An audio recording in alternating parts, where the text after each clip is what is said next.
y'all mentioned the landfill and your opposition to the landfill. What would you do if you were elected to continue your opposition to the landfill? Because, like one of you said, it is kind of a done deal, but nothing set in stone ever, really. So what would you do?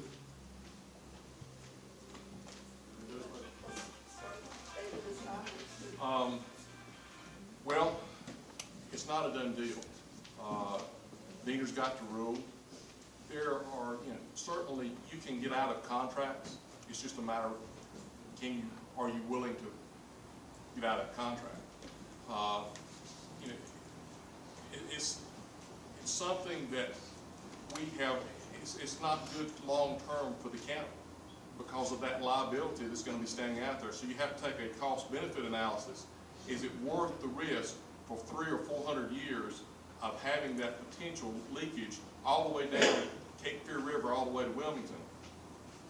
Or is it worth, I don't know, what it would take to get out of the contract? I'm sure there's penalties to do that.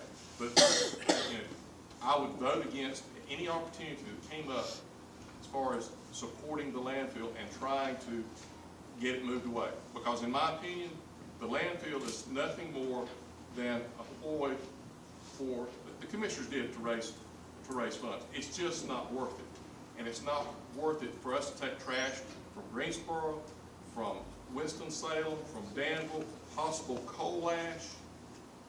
I mean, that's something worth fighting for in my opinion, so. Okay, Mr. Cheek. And to add to that, I'm the one setting commissioner that voted against it. I will continue to speak publicly against it and state solid reasoning why it's not good, including the latest studies from NC State University, Purdue University, and the University of North Carolina School of Public Health. That, at this point, is all I can do, except when another vote comes up, I will vote no once again, by myself. Or if you elect Dave or either of the other two candidates, it doesn't matter. If they vote with me, that'll be two of us.